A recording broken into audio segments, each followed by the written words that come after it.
agora, não sei se já terminou, a reunião do Conselho Deliberativo, né?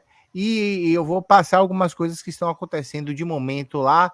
A gente teve acesso a alguns documentos e a gente sempre vai esmiuçar esses documentos. Daqui a pouco eu vou de chat, o melhor chat do Brasil. Lembre-se, deixem um like, se inscrevam, mande nos grupos. Fala assim, ó, o João tomou uns remédio doido e tá muito louco na live. Vai lá ver. Na verdade, eu não tomei nenhum remédio. Eu queria ter tomado uns remédios loucos para ficar muito louco. Mas vamos que vamos. A reunião tem um ofício da diretoria executiva, conselho deliberativo.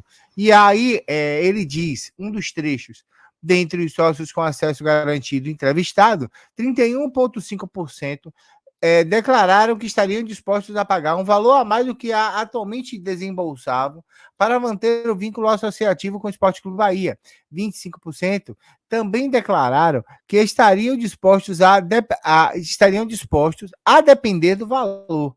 Perguntado sobre o valor, quanto eles estariam dispostos a pagar a mais, foi colocado aí no gráfico abaixo. Deve estar bem pequenininho para vocês, né? Eu acho que agora ficou bem grande. 16% R$10, R$15 6%, 24,7%, uma boa maioria, R$20, 12,3 R$30, 2,7 35, 1,4 para 40 e 45, 16,4 para 50 e 17,8 para o valor de não sabe.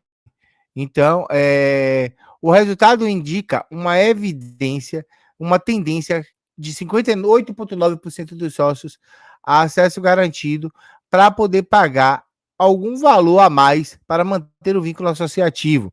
E eles estariam felizes em pagar uma mensalidade superior ou igual a R$20, né?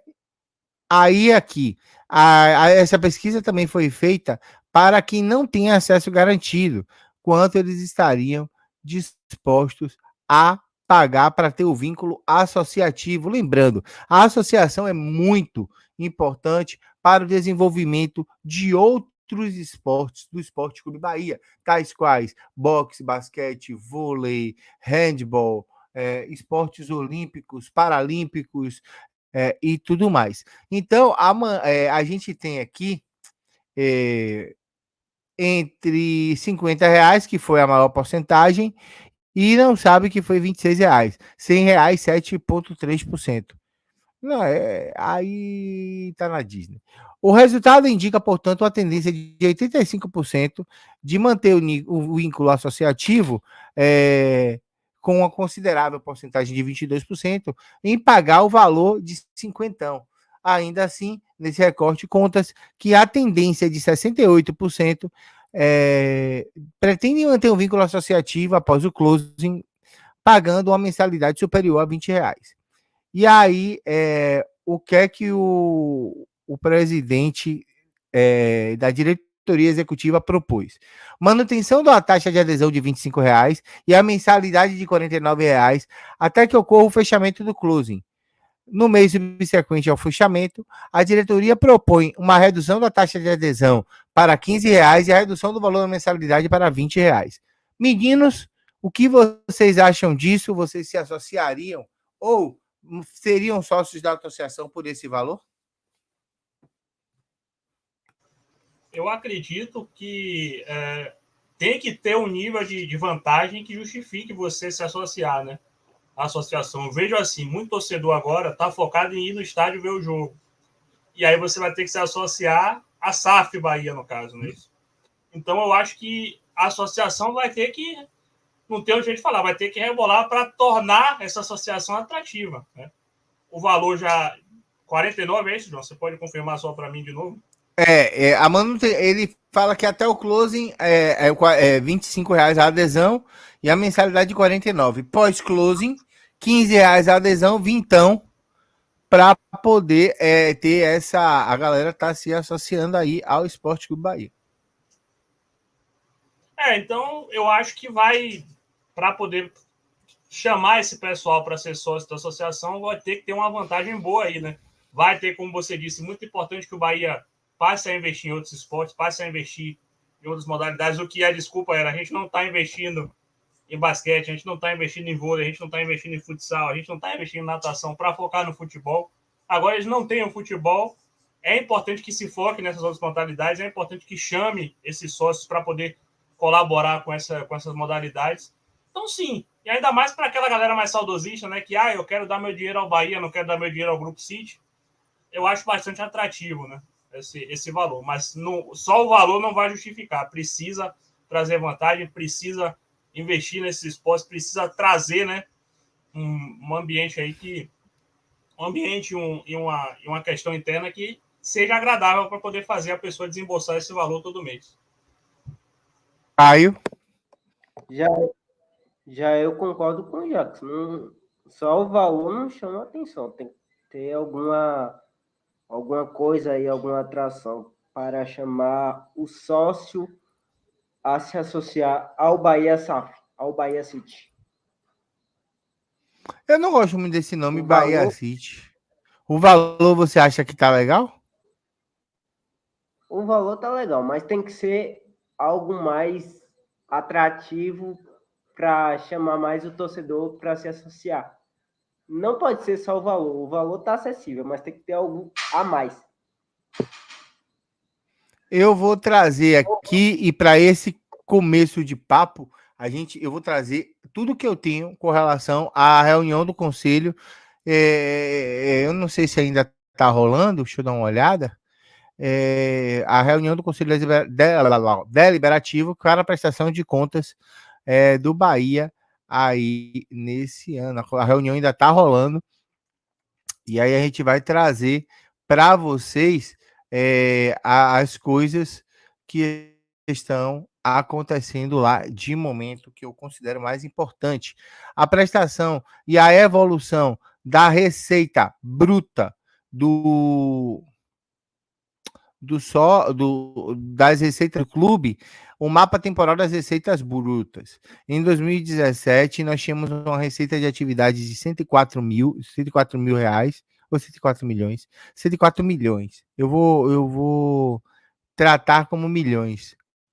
Tá? 104 milhões em 2017, houve um aumento de 30% em 2018 para 136 milhões, houve um aumento de 39% para 2019, que foi 189 milhões. Em 2020 teve uma queda de 31%, caindo para 130 milhões. Em 2021 nós tivemos o maior orçamento da história do clube, com 208 milhões, né, um crescimento de 124%, e tivemos também uma receita extraordinária de 83 milhões, né, totalizando 292 milhões, ou seja, a gente caiu com um orçamento de quase 300 milhões no ano. E aí, no ano passado, nós tivemos uma receita de 139 milhões. Esse gráfico mostra muito bem para a gente a evolução das receitas do clube e como a queda para a segunda divisão influenciou muito nessa montagem de elenco e das coisas que foram funcionando. A gente aqui tem uma evolução, um mapa temporal das receitas, uma evolução das receitas, e aí a gente volta a citar os números que a gente citou outrora, 104, 136, 189, 130, houve essa evolução. Ano passado, a gente teve uma queda de 48%. As composições das receitas do Bahia, elas são de bilheteria / sócio-torcedor, na venda de atletas, direito de transmissão, patrocínio e marketing, loja Esquadrão, luva e prêmios e outros. Lembrando que a maior parte do ativo do Bahia ainda é bilheteria e sócio-torcedor. A venda de atletas é 20%. A loja só rende ao Bahia 6% dos seus dinheiros. É algo que eu acho que poderia melhorar. Caio e Jackson, quando você olhando esses números, o que é que vocês pensam a respeito disso? Primeiro, foi absurdo o Bahia ser rebaixado com um dos maiores orçamentos da história, se não o maior orçamento da história do clube, né? É a primeira coisa que vem na cabeça. É o que eu falei no ano de 2021, quando a gente caiu. A primeira coisa que eu falei, que eu dei a opinião, foi isso. É absurdo o Bahia cair para a segunda divisão com o maior orçamento da história do clube. O segundo ponto é que o sócio torcedor continua sendo a peça mais importante do Bahia, né? O torcedor do Bahia continua sendo o mais importante para o clube, e tá aí a prova, tá aí os dados não mentem, então aí, vocês que gostam de números e estatísticas estão aí, não mentem, né? A importância que o torcedor, a importância que a associação massiva tem para o clube. Então é muito importante que a gente continue se associando. Claro, eu não vou me associar se eu não tiver condição de continuar pagando, mas eu não vou deixar de ser sócio, eu não vou deixar de estar pagando sócio na primeira derrota ou no primeiro resultado negativo, né? É muito importante para que a gente continue mantendo o Bahia forte, e está aí a prova disso, né? No passado, 2022, 2021, a gente foi a maior receita do clube, né? O torcedor. É isso que vem à cabeça. A importância que o torcedor tem e como foi absurdo esse rebaixamento de 2021. Caio, você olha essas receitas, lhe apetece algo? Concordo que foi absurdo o Bahia cair com o maior orçamento da história, e vai ser mais absurdo ainda se o Bahia cair agora. Deus queira que não aconteça isso. Deus queira que ficamos lá, 10º colocado. Deus que me ajude, Deus que ajude a gente. 10º colocado tá de boa, pra cima, tá perfeito, sem passar perrengue esse ano. E com fé em Deus, vai dar tudo certo pra gente esse ano. E sim, as receitas me surpreendem esta temporada de SAF, né? Temporada que Bahia gastou mais de 80 milhões já em contratações. Contratações essas pontuais para o clube, pontuais para fazer uma boa Série A em 2023. E é isso, João. Vamos continuar passando aqui. A gente vê aqui as principais receitas do clube e as distribuições das receitas por mês. Isso aqui são números, como é que eu posso dizer? Muito informativo, né? Para quem gosta dessa parte de ativos e passivos, de como essas receitas são distribuídas. Rapaz, é incrível como as pessoas não respeitam fazendo live e ficam me mandando mensagem o tempo inteiro. Eu não consigo me concentrar. E aqui, deixa eu ver aqui, as principais receitas do clube. A gente já viu que é a Arena Fonte Nova, e aí o Bahia fala muito disso. E aqui a gente vai trabalhar com as despesas. Eu acho que as despesas é algo que a gente tem que observar bacaninha. Despesa de pessoal, o Bahia teve uma despesa total de 125 milhões, ou seja, o orçamento, se a gente teve um orçamento para o ano passado de 108 e teve uma receita, uma despesa, isso aqui para mim é matemática básica, né? De 125, a gente virou o ano devendo, né, Caio? Para um bom entendedor de matemática aí, a gente começou o ano devendo algumas coisinhas. Sim.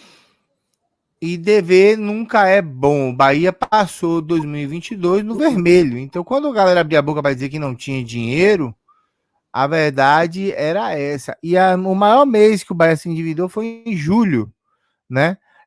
Onde teve 48 milhões e 0,84, né? Aí, e outra, julho, houve o acordo com o reconhecimento do processo do Opportunity, e aí algumas dívidas cíveis e trabalhistas no valor de 11 milhões. O futebol profissional puxou o carro com 86 milhões. Depois veio ADM, TI, jurídico. Eu não trabalho no Bahia, não tenho nada a ver com isso. 61 milhões. E aí as outras coisinhas, né? Programa de sócios, CT, divisão de base, futebol feminino. Olha com quanto dinheiro o futebol feminino logrou êxito ano passado. 1,1 milhão e meio de reais era a despesa, né, por centro de resultado. Então, a gente tem que observar direitinho isso aí também. Vou passar aqui para a composição da folha do Bahia, uma folha total de 73.396.000, sendo divididas em atletas profissionais de divisão de base por 51 9.637.000. Aí o staff do futebol profissional com 9 milhões. Eu não sei se é 9 milhões ou se é 9 mil. Se for 9 mil ao invés de 9 milhões, você perdoa esse pobre produtor de conteúdo, porque eu acho que é isso aí, tá? Então, é bem por aí. 9 milhões, tá? Então, muitos dinheiros, como diria as pequenas. Salarial de outras áreas, ADM, TI, jurídico, 5 milhões, CT, 2 milhões, programa de sócio, 1 milhão, futebol feminino. Isso me pega muito. A folha do futebol feminino, menos de 1 milhão, tá? Menos de 1 milhão, 998 mil, né, dentro da ocasião. A composição da folha staff 46%, sub-20 19%, sub-17, sub-15 aqui é a base, né? A folha da base por setor. E aí a gente tem os resultados. Aí eu já vou passar para o nosso querido Jax para ele falar desse resultado. O resultado do exercício é negativo em 2022 em quase 78 milhões, Jax. Isso é péssimo, né? Pois é, né? 2022 foi um ano complicado. O rebaixamento no início do ano ditou o ritmo, né, do restante da temporada. E aí, João, me traz a cabeça, se o time não tivesse tirado o SAF, como é que a gente ia começar 2023, hein, cara? Com esse prejuízo, com esse baque, mesmo com as coisas que vão a pouco se acertando, com o fato do Bahia ter subido de divisão, mas mesmo assim é extremamente preocupante. É um baque muito grande, é um baque que realmente foi puxado muito pelo rebaixamento. Você falou um negócio interessante que eu estava querendo pontuar. O futebol feminino, 1,5 milhão para pagar todo mundo, não é isso? Então, isso mostra muito a realidade que o futebol feminino enfrenta no Brasil, né? É difícil fazer um torneio atrativo se você investe tão pouco. Mas é isso. O que eu tenho a falar é preocupante, foi puxado pelo rebaixamento. E como é que a gente começaria 2023 sem essa venda do Bahia, sem essa negociação com o Grupo City que ainda está acontecendo, né? Sem essa expectativa de que o Grupo City vá pagar essa dívida? O que é que ia ser de problema daqui para frente, hein? Coloca muito isso na minha cabeça. Caio, eu olho para tudo isso e eu fico assustado, mas eu olho para tudo isso e eu acho que, por exemplo, nos anos, o Bahia em 2017 teve um pequeno déficit. Em 2018, 2019 teve superávit. Em 2020 teve déficit. Em 2021, o resultado operacional teve superávit. E em 2022 teve déficit. Aí o resultado de exercício, ele teve déficit em 17, superávit em 18 e em 19, um déficit alto, uma queda alta, brusca em 20, um superávit razoável, né? Porque você recupera menos 50. Ou seja, você bota 50 a mais e zera, e bota mais 27, quase 28, e depois você zera esses 28 e tem um decréscimo de 78. São números expressivos, né? Mesmo para uma gestão de um time grande do Nordeste. Assustadores. A gestão Belintani, né, que foi a última agora, que ainda não fechou a transição. É uma gestão meio complicada até demais com essas despesas que o Bahia vem tendo. A gente já viu em outros carnavais, principalmente no ano que a gente, infelizmente, caiu. Imagina como a gente estaria agora. Imagina como a gente começaria 2023 sem o Grupo City. É verdade. Eu já eu passo no chat, tá? Me deem, desculpa, um pouco de paciência, porque esse é um assunto que a gente não tem muita, como é que eu posso dizer, expertise, mas analisar número eu acho que é algo factível, acho que todo mundo analisa e é por aí. O índice de endividamento, o cálculo do índice de endividamento é passivo circulante mais passivo não circulante, menos receitas a apropriar, menos adiantamentos, barra receita de atividades. E a gente tem um variável aí, tá? Um passivo sempre maior do que o ativo, a receita, né? O endividamento sempre maior do que a receita, e aí a gente vê os níveis de endividamento tendo um salto gritante de 1,13 em 2021 para 2,73 em 2022, onde a gente tem um endividamento de 296 milhões e uma receita de 108 milhões. O ano que isso foi mais tranquilo de, teoricamente, administrar foi 2021. Mas, assim, olhando friamente e esquecendo que eu estou falando do Bahia, eu olho os números do Bahia e me dá um pseudo-otimismo, tá? Por que eu falo que me dá um pseudo-otimismo? Porque, assim, compare com clubes do mesmo tamanho do Bahia.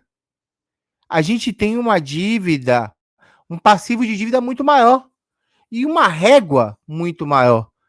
E aí, vamos dar exemplo. Times que viraram SAF para não acabar. Botafogo, Vasco, Cruzeiro. Olha a dívida desses times e olha o tamanho de problema que esses times trouxeram para os vossos corações. É muito maior do que o Bahia. Né? Oi, pai? Olha o Cruzeiro agora, né? Como é que tá? Pois é. Cheio.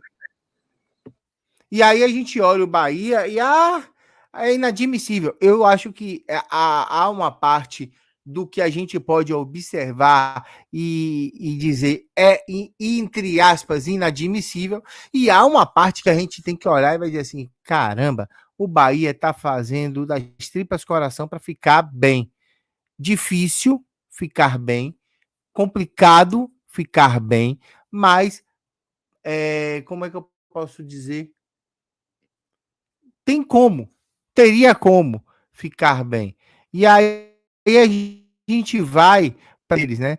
Os tributos, isso aqui não me interessa a variação de caixa. Observa que a gente teve receitas muito boas em 19 e 21, sendo que a gente começou em 17 com 94 milhões, aí teve um acréscimo de 40%, um acréscimo de 45%, uma queda de 33%, aqui é um ano de pandemia, né? Começo de pandemia, 20, 21. Aí, mais 21, a gente teve um super acréscimo de 48%. E em 22, uma queda nessa caixa desse caixa de 21%. Os pareceres, a gente vê aqui que em 2022, a auditoria ele passou como parecer sem ressalva. Em todos os anos, passou aí a auditoria com ressalva, 14, 15, e o restante não, Conselho Fiscal também, Conselho Deliberativo e a Assembleia Geral. Lembrando, essa apresentação que está sendo feita hoje, ela é para o seu conhecimento para uma apresentação de conselho de, como é que eu posso dizer? De prestação de conta, para que essas coisas funcionem, para que você possa votar e aprovar ou reprovar as contas. Ah, João, o que é que você acha? Bom, eu acho que, querendo ou não, a gente está indo a gente foi 22, mesmo sendo um ano muito conturbado, a gente conseguiu ir num caminho razoavelmente certo, tá? Eu tenho aqui um parecer do Conselho Fiscal e, assim, eu peço perdão a vocês, porque é um assunto que, se eu transformasse em vídeo, nem eu ia querer assistir. E eu sou muito sincero com o que eu falo, não vou mentir a vocês, porque é um assunto extremamente chato. O torcedor do Bahia não gosta de estar a par das coisas. Mas eu vou para a parte gostosa do rolê, que é o parecer do Conselho Fiscal, pedindo para você deixar o like, se inscrever, compartilhar, e é muito bom ter o Caio e o Jacques aqui, porque eles conseguem, pelo menos, dialogar comigo e eu não ficar tão chato quanto isso é. Me perdoem, meninos do Conselho, o assunto é relevante, é sério, é importante, mas é chato para um caramba. O parecer do Conselho Fiscal, depois de 30 páginas de relatório, de acordo com o parecer da auditoria independente e apuração do Conselho Fiscal, os lançamentos estão devidamente registrados e as demonstrações contábeis refletem a realidade econômico-financeira do clube. Em sede de análise, em virtude de persistentes reflexos econômicos financeiros negativos, as informações levantadas sugerem a maior exposição do clube a riscos trabalhistas, tributários, legais e de imagem. No contexto, o Conselho apresenta as seguintes ressalvas. Passivos tributários. O clube apresentou atrasos recorrentes nos recolhimentos mensais de dividendos de tributos e encargos previdenciários e trabalhistas do exercício de 2022, descumprindo termos do artigo 106, inciso 7º, do Estatuto do Clube, que não estabelece exceção de eventos extraordinários, a despeito da quitação integral de pendências com tributos referentes a 2022. No primeiro semestre de 2023, a pendência de pagamento de INSS incidente sobre as receitas auferidas. Vou traduzir. Difícil, não? O Bahia não pagou algumas coisas. E os caras estão apontando isso. Não pagou. Mesmo pagando tudo de vez em 2023, no primeiro semestre, teoricamente, e aí, por favor, se tiver alguém aqui para dizer o juridiquês correto, teoricamente deveria ser aplicada uma sanção à diretoria executiva a respeito disso. Ponto. Ah, João, você está batendo na diretoria executiva? Rapaz, eu devo as minhas coisas, eu devo aos bancos, eu não devo ao Bahia. Porque se eu dever o Bahia corta meu sócio. Então, assim, ele deveria ter pago e não pagou, né? Ainda há pendência de pagamento do INSS incidente em nas receitas auferidas. Aprova-se, mas há ressalvas. A segunda ressalva, déficit registrado no exercício de 22.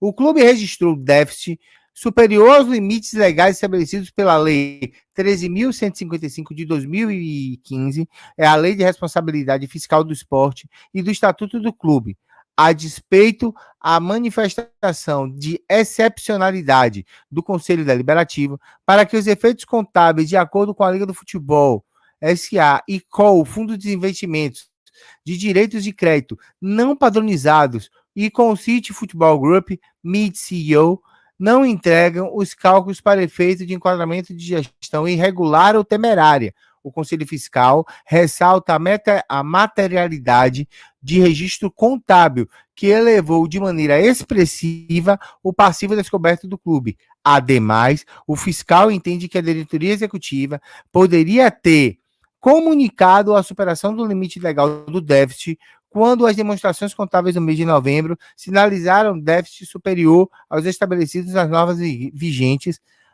e a Assembleia de Sócios já havia aprovado a Constituição da SAF. Quer traduzir, Jacques? Ou quer que eu traduza? Sinceramente, é melhor você traduzir aí, cara. Porque vai, João, traduz, João, por favor. Traduz aí, João. Isto é o limite, irmão.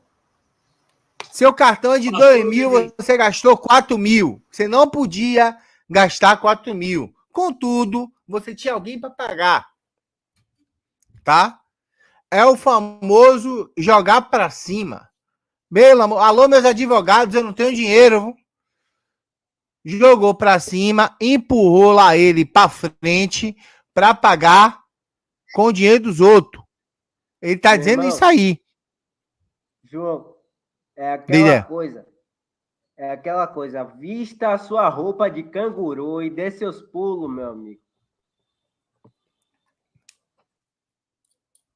Tinha que pagar e não pagou.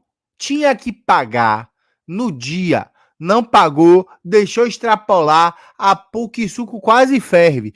Ah, mas por que não ferveu o Quisuco? Porque tinha uma costa quente, larga, gostosa, com muito dinheiro, que fala... E aí botou para nós a ponta para pagar o dinheiro, porque senão a gente ia de base, ia de quebrança. Adicionalmente, o fiscal apresenta as seguintes ênfases. Não apresentação de CCAA, sabe? CCA. Embora tenha sido registrado um incremento significativo nas receitas em relação ao orçado pela ADE, a ADE não encaminhou a cobertura de crédito adicional para justificar o parcialmente expressivo aumento das despesas em relação ao orçado. Embora o Estatuto não detalhe os critérios para a apresentação da mesma, o fiscal enfatiza que tal prática adotada dos casos em que as receitas e despesas realizadas sejam descoladas do orçado, no caso, a cobertura de crédito adicional permitiria uma análise mais acurada dos desvios orçamentários. Traduzindo, sabia que ia dar merda, não apresentou como é que eu posso dizer? O papel de, vai dar merda, mas eu sei o que eu tô fazendo. Então, é por aí, tá? Opa, cadê? Esse daqui eu fecho, para não me atrapalhar. Parcelamentos e processos administrativos tributários, conforme destacado pela auditoria independente no final de 2021 e no decorrer de 2022.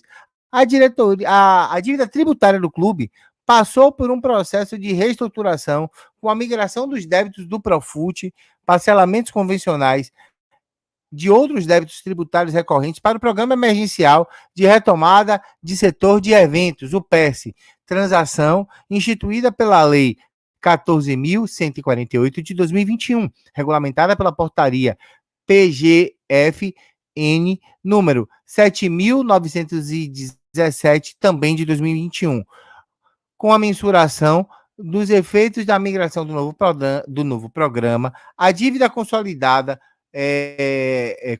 totalizou-se 115 milhões em dezembro de 2022.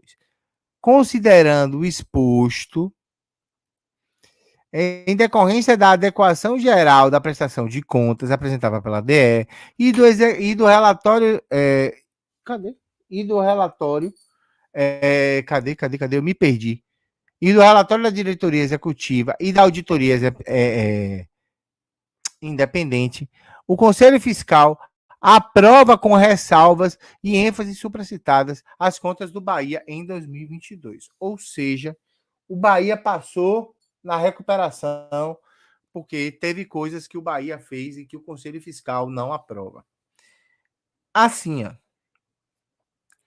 eu vou lembrar fatos do ano passado, e quem gosta muito de fazer isso é Rafael Gurgilli, ele não está por aqui para fazer.